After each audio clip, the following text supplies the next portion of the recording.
you want those quick wins. You want to see the results of your work, but especially when you have social media and you're comparing yourself to people, it's really hard to put those blinders on.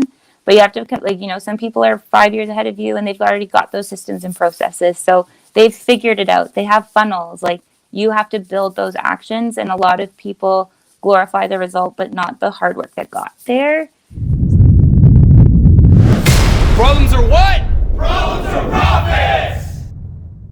Welcome to another episode of the Problems or Profits podcast. We're joined today by Danielle Crawford, and I'm really excited to have Danielle on. She's going to break down a little bit of her journey as an entrepreneur getting into this investing space, and she's been doing this for about 4 months now. So I really wanted to bring Danielle on just to break down a little bit about what it's like to get started in your business. And before we get into all of that, I'm joined here by my co-host, Matt McKeever.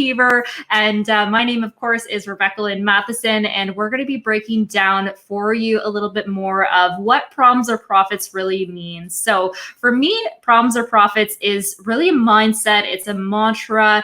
It's something to really guide you through any challenges that you have in your life. So whether it be in business, in investing, or outside of that world as well, the just mindset to be able to overcome any obstacles that you have in your way and find a way forward to actually turn it into something positive. And I think that mindset is just so essential. And so really excited to have you on today, Danielle. Welcome to the podcast. Thank you so much for having me. This is pretty wild. Like a year ago, I was like listening to you guys, following Matt and you, Rebecca, because you were coming up, and listening to like podcasts and YouTube videos. So it's pretty wild to like be actually on it now. That's awesome. Well, again, we're excited to have you here, Danielle. And we always like to do 3 kind of warm-up questions before we really jump into the interview. And so our first warm-up question is, what's the most expensive thing you've ever broken? Oh, that one's actually really easy for me. I totaled my parents' car when I was 19. So that was easily the most expensive thing. It was like brand new. They'd had it for 6 months. And the backstory is I had actually like dinged up their van, and they were like, clearly the van's too big for you to drive, so you should drive the new car. And then totaled that one. So my driving skills haven't actually improved that much, if I'm being totally honest, but luckily nothing that big. What kind of car was it? It was a like 2010 Toyota. Not ideal to total when it's new. No. And I like totaled it in 2010, like 6 months later. I was like, they bought furniture for their new house. Like they were like, okay, we're just not going to have another one. So I scarred them for life, probably. Oh man, that's awesome. I mean, cars, certainly when it's not your car, is like the worst feeling to actually total that. But next question is, if you had $1 million and only 24 hours to spend it before it absolutely disappears, what would you do with it? Okay, so I just have to spend it, right?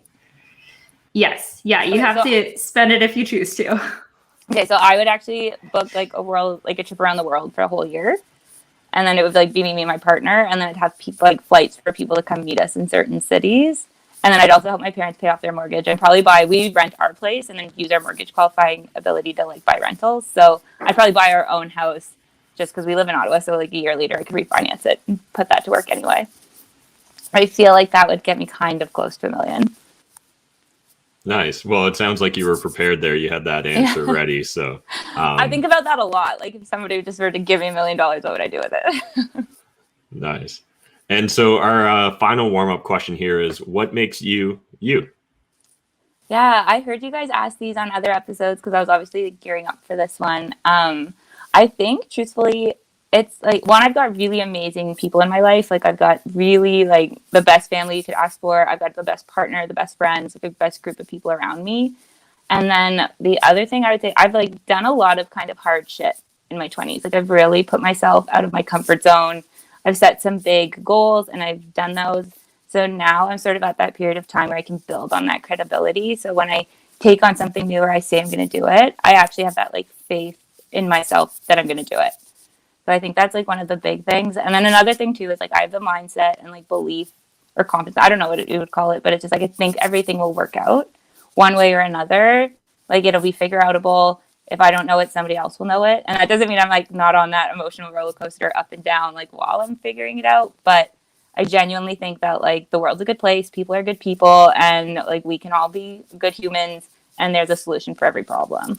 Absolutely. I really appreciate the optimism in that response, especially I feel like a lot of people can get so bogged down by what's going on in society or in their environment. So to be able to just continue to see the glass as half full and just know that things will work out. I think that that's such an important thing, especially when you are going down a new path. And I really actually appreciate as well what you said there about being able to be self-confident in yourself because of the promises that you've made to yourself all the way along. And that's committing to goals and actually like drawing a line and achieving them. And I think that when you build up that rapport with yourself, you are unstoppable in that way with whatever it is that you choose to do. So I really appreciate that. Now, Danielle, I'd love just to break down a little bit of your backstory. So just for the audience here, just to understand where you're coming from, where you're at in your journey,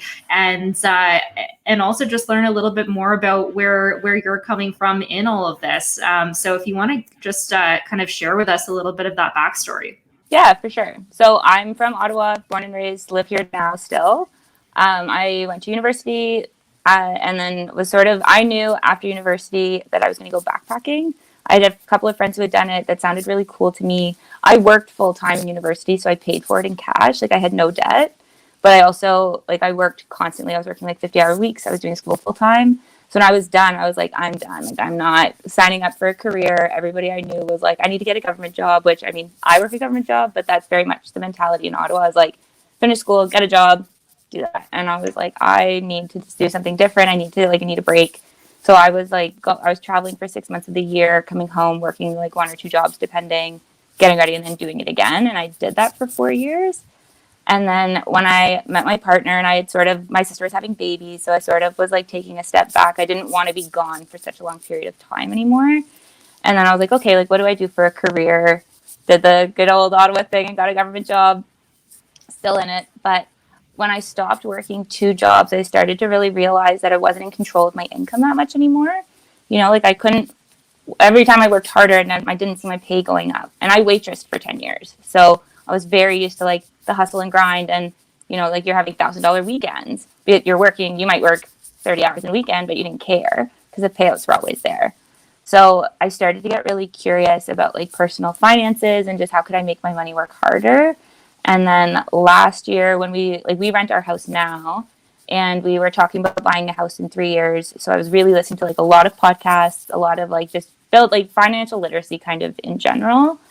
And I started to hear like money experts, and I had reached out to one who happened to be an investor, and I was just asking for help at the time. I was like, this is my situation. My goal is to buy a house in 3 years with my boyfriend. Like, this is my job. This is my savings.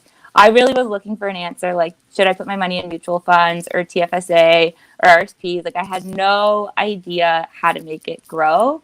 I just knew that I had to do something, that it had to start working for me. And so she actually introduced me to the concept of like rent to own and real estate. But you know, when you have that phone call and then it completely changes like everything you thought about, like I was like, that was so not on my radar. So that's actually how real estate investing came into my life. I'm not somebody who read Rich Dad Poor Dad and was like, I'm going to invest, like I'm going to be an investor. I was really just like, how can I put myself in a position where I'm not saving every dollar and grinding for every dollar so that I can buy a house? Because my dream isn't to own a house. You know, I was just like, I know that it's a good investment. I know long term it's like profitable. So I was like, okay, totally changed my perception of that. And then we bought our house, it's a rent to own we got it under contract in June, and we just closed this past week. So that's like our first property. And in that time of like learning about real estate, because it was the only strategy I'd heard of. So then I started to, you know, I found your YouTube channel. Like I was like watching your wholesaling stuff, and then I started to like follow other people and see what they were doing. And then I started to learn, and I was like, wow, I really can do this. Like, look at all these people who aren't working a 9 to 5, and they're making things happen, and they're like living life on their own terms, and they're not getting up to go to work at 9 a.m. or, you know, and there's like really passionate people. And sometimes that's hard when you're sort of like in that in between space where you're like, I know I don't want to do what I'm doing, but I don't know what it is I want to do. So for me this past year, like I know everyone had a rough time in COVID, but for me it was kind of like stars aligning a little bit. So, you know, we committed, we were buying the property. I joined a coaching program, which I'm repping right now. So it's Corey McKinnon's coaching group because I talked to a lot of his students. I had like found a lot of support through them just to get started. And now, you know, I've got like 8 units under contract. I'm doing the due diligence on them now. I don't know if we're going to close, but you know, it's been like a very, very quick progression. Like from a year ago, I couldn't even believe that like where my life is at. Awesome. Yeah, really appreciate you giving us that summary. And so I'd love to explore a little bit further. You mentioned that, you know, when you went from 2 jobs to 1 job, you realized like, hey, I'm not in control of my income as much anymore. And do you mind just kind of elaborating, like, I guess, why does that matter? For a lot of average Canadians, it doesn't necessarily matter, or it doesn't stand out as a major issue that they're not in control of their income. And then, you know, I guess a second point or a second part to this question is, you know, what is kind of the goal that you're building towards with real estate? Yeah. So I think just having multiple sources of income becomes really important when you realize that you're sacrificing things that you would love to do, or when you're at a point where you're like, oh, I can't afford to do that. Like I make a good income, I make a steady income, but I'm still in a position where I'm like, I've been budgeting forever. That's how I afforded school and traveling and stuff. So that wasn't foreign to me. But I was just like, man, like I want to retire and I want to know that I'm going to be able to retire well. I know I want to travel. I don't want to work till I'm 65 because frankly, there's a lot more life to live than that. So you have to find ways that will like set you up. And frankly, you shouldn't be working every hour. And I traded all my hours for money. And I was just done with that. I was like, there has to be a better way. And when you start realizing that other people have figured out that process and you're learning about it and you're like, not only do I need finance, like I can have more financial security. I can like live a life on my terms. I'm not going to give up all this time to somebody else. Like I worked in jobs that I was really like not passionate about. I like my job now, which is great. I work with great people, but you know, getting to this stage, I was like, what am I doing here? You know, especially going traveling and seeing people live an alternative life. Like everyone was so free, you're on your own schedule. And that's what I really wanted. I really wanted that freedom. So Matt, for like the second part of your question, what's the goal with real estate? Like, I'm not thinking about it like, you know, 10, 15, 20, the whole big, like the big picture thing. For me, it's really like, I want to build it into a business so that in 5 years or less, you know, by the time we're having kids and stuff, I can retire and not go to work every day. I want to build it into a business. I love what I'm doing. The phone call that I had with the investor who changed my life, like I want to do that for other people. So I've always wanted to do something that impacted other people's lives and like be a force of like positive change or like just a positive force of good in the world. So I was like, I could do that doing this. Like I could learn how to do this and I could be that person for somebody. I could help somebody build wealth. I can help somebody like take back their time or enjoy more vacations and not give up all that, like everything for a job. So that's one of the big things for me is like, I really just want to build it into a business and help as many people as I can and then live life on my terms completely. Like that's my goal. I just want to have the option to work or not. I want to have the option to wake up or travel. You know, like I want to live like a life that's limitless. Yeah, definitely appreciate that. And I really want to explore that pathway that you've taken a little bit further. So it's definitely something that not a lot of people seek out, right? Like they go to their 9 to 5. They don't ever seek out alternate solutions. They don't ever continue to advance forward. So for you, how do you go about sharing in that with other people? So how can you actually start to impact and make changes so that other people can also see that there's alternative pathways forward? I think it's just sharing what's happening like authentically online is a big one. That's what got me started. You know, other people like my age, like I'm 29, I'm going to be 30 in January. It was seeing other people that were in their 20s and 30s that were out there and like creating it and like they're sharing the ups and the downs. I know that like Instagram's a highlight reel and people, especially new investors, have to keep that in mind. Like when you're seeing people who are 10 years ahead of you, that's great. That shows you that like you could get there, but you have to do the work now. So you need to be around people at all different levels. It's really important to have people like at the same level you are ahead of you, and also that you can help educate the people who like are coming up behind you, who might be curious about what you're doing. So just showing them what's possible. Like my parents, if they had known, my parents were good, solid income earners. My parents worked super hard. All three of us played competitive sports until we were 16. I didn't know until this past year that like my dad, when we were kids, was like, tucking us into bed, going to the college so that he could take some courses and come home at like 1 a.m. before getting up with us at 5, so that he could put himself in a better position. So I was just like having the knowledge base now and being able to share it and like bringing in partners who are either too busy or they're not interested in like learning how real estate works or being a landlord. And it's like, hey, why don't you come with me? I'll take care of the tenants and toilets. You can go and live your busy life, and together we can grow and build better futures. Like that, I think, is an incredible thing to do. So that's sort of like how I see it. And then just sharing it really authentically online. Like I shoot a video and I put it up. I'm not editing it. I don't care. I'm like very true on there. I'm like, oh God, this sucks. Or, I did my first cash for keys conversation. I was so nervous and it went really, really well. But I don't even know if we can close on this property because the comps aren't, like, the numbers are fluctuating. So, it's an up and down, but I think just being authentic and sharing what you're doing and helping others, answering questions, telling them that they're capable of doing it too. Because if I can figure it out, they can figure it out. Like, but there's nothing special about me compared to anybody else. Like, you just have to want it bad enough. You have to be curious and you have to try. That's it. Mm-hmm. And so exploring that idea of, authentically sharing some of the highs and lows, what's been one of the bigger challenges you faced so far, and how did that play out, or how did you overcome it? I would say mindset on this when you're starting is a big one. Like, it's an up and down because you want those quick wins. You want to see the results of your work, but especially when you have social media and you're comparing yourself to people, it's really hard to put those blinders on. But you have to, some people are 5 years ahead of you and they've already got those systems and processes. So they've figured it out. They have funnels. Like, you have to build those actions. And a lot of people glorify the result, but not the hard work that got there. So that's like a big one. Mindset's up and down. Like 2 weeks ago, I was crying because I was just like, I'm trying so hard and I can't like manage to get a deal. And then I got 2 under contract in a week. I've got another one I'm going to see on Thursday that I'll offer on, most likely. But then it's understanding too that there's a due diligence period and not every property that you want is going to be the one you buy. Like, the fourplex that I'm looking at, it's got a lot of potential. A lot of stuff came up for the rental costs. I don't know if the comps are there yet. I'm still looking at numbers to decide if it's worth it. And that's hard when you're starting and you're like, yes, look it, I got units. I'm ready. I'm coming up. I just want one behind me. And it takes time and not everything's going to be a win. So you have to recognize the wins. And I find that that's like one of the bigger challenges is just knowing, like, recognizing wins that aren't the big ones. It's the little ones, like little daily actions that are getting you closer to the goal.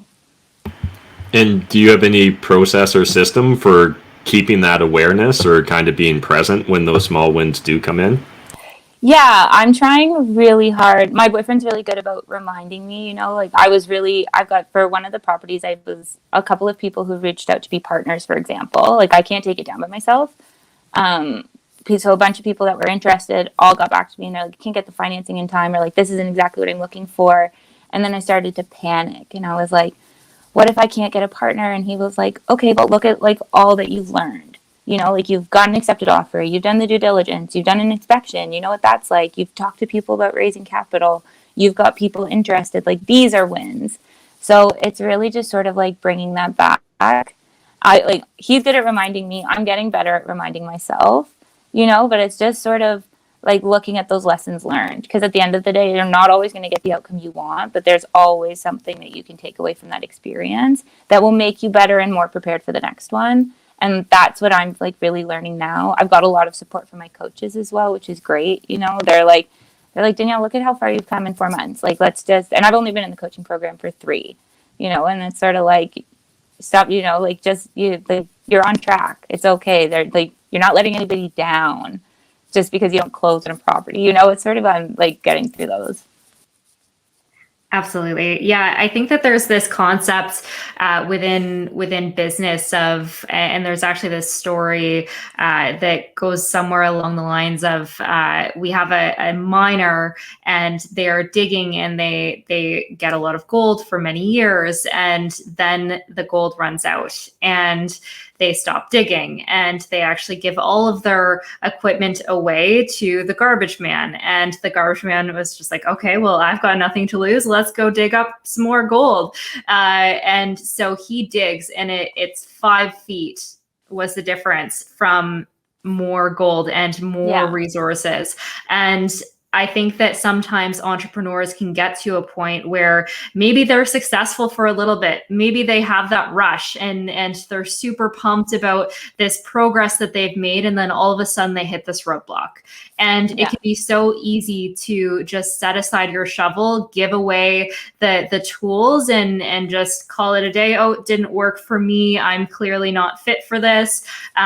Rather than actually digging the extra 5 feet that will get you to the floods of resources that's ultimately going to lead to your success. So I think that especially in having you on this podcast, Danielle, you're at a point where you're really getting started on this journey. And I think that can be almost one of the hardest things to do is actually just starting.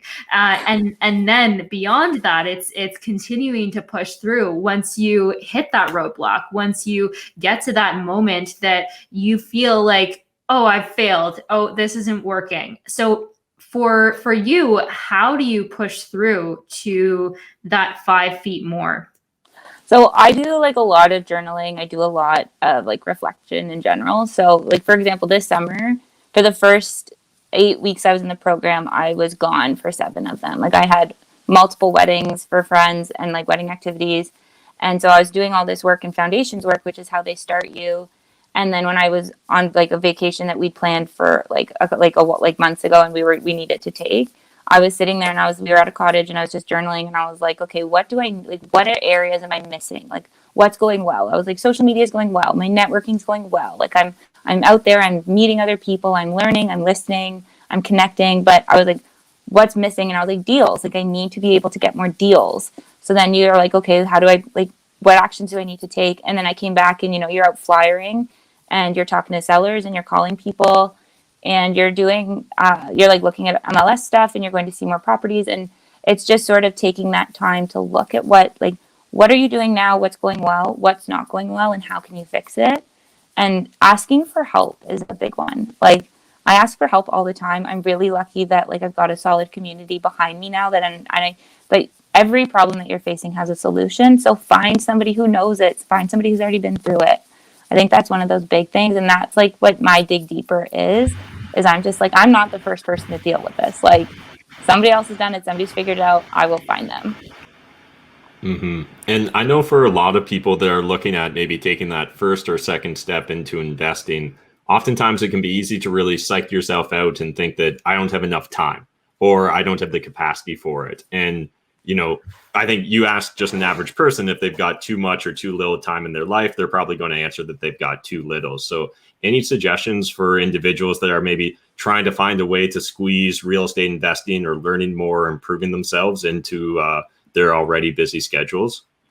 The thing is, I think it has to matter to you enough because everybody's busy. Like I'm super busy. I work a 9 to 5. I've got my work computer behind here holding up my phone. This is my lunch break. Like if it matters to you, you will make the time. It doesn't matter if it's going to the gym or, making time for family or seeing your friends. Like you will make the time for the things that matter. So you have to decide what matters to you. And if you want to build a business, no matter what it is, how can you fit it into your life? Where do you have to give up certain things? Like I don't watch nearly as much TV anymore. I get up at 5:30 so I can go to the gym because my afternoons after work are filled with calls or deal analysis or something business related, and when you're learning and you're taking it on all at once, there's a lot of moving parts. Like you're doing social media, you're doing branding, you're doing your marketing, you're like making all your phone calls. You're not at that stage yet where you probably hired some help and you have to just want it bad enough, but you have to look at your own schedule and say, what am I willing to sacrifice? So, I wasn't going to, like for the wedding activities, those are booked. So I was like, I'm in those wedding parties. I'm not compromising on those. So how can I fit my weekly schedule to make it work? What do I need to do? Prioritize your time and just figure out like what's the most important next step. When are you spinning your wheels and what's actually getting you closer and what is just killing your time? Those are like the things I ask myself a lot. Yeah, that's awesome, Danielle. I think definitely that element of reflection is actually important, and determining what is actually moving the needle. So you mentioned you kind of journaled, you reflected, and you determined that, oh, I actually need to get more deals. And I think a lot of people spend that time in doing activities that aren't actually moving the needle in their business. Mm-hmm. And for you in your business and investing, like getting deals, making offers, getting properties under contract, like those are the activities that move the needle. So I definitely appreciate that reflection. And when you can actually just focus on those activities as your main thing, as the thing that, because everyone has the same 24 hours. We all have the exact same time. It's just how we spend it. So if you can actually reframe your schedule to only focus on those activities that are actually moving the needle, then you're going to be building that momentum. And until you actually reflect and find out what those activities are, and you can life hack this, like by, as you said, learning from people who are already doing it and having that mantra of, well, if they can do it, I can do it. And like, I know that if they're doing it, it's clearly doable. So it's figure outable. Absolutely. So I love that you've highlighted those things. And if you can, recommend one thing to somebody that's coming up or just getting started in their journey, what would that be? So habit stacking, I don't know if you guys have heard of that, but it's just finding a way to like add to what you already do consistently. So I walk every day. So adding a podcast into my walk so I could learn about real estate. And that's how I started. I was just listening to podcasts. I would look something up, but it's just like find an hour a day. It doesn't have to be all at once. It's like build up that time, figure out, like you don't have to do everything. You just have to find out, okay, what do I need to do right now? Look at your day. What can you move around? Where can you fit something in?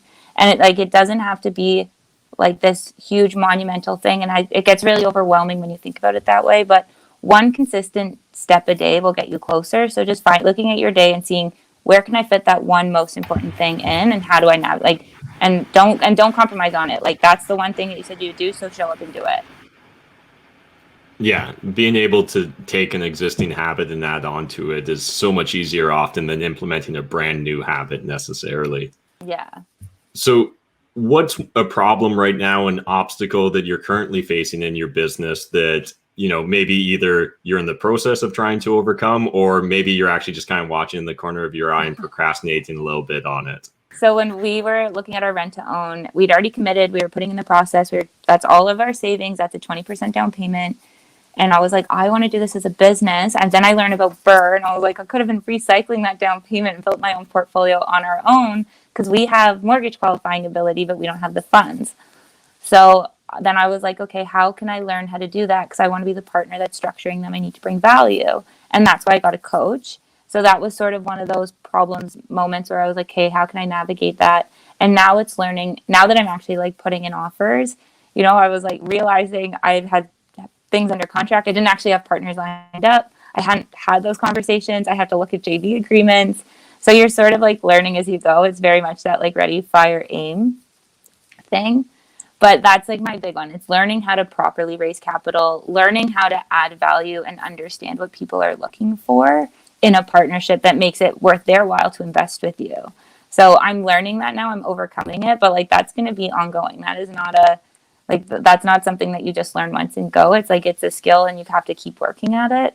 So that's sort of like my big one, because otherwise, I can do something creatively with financing, but it depends on the right deal if it can support it. Learning how to add value to other people so that they feel comfortable investing with you.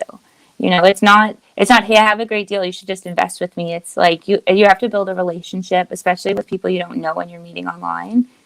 So it's understanding what their goals are, understanding what they want, what's their life like, how can you help them?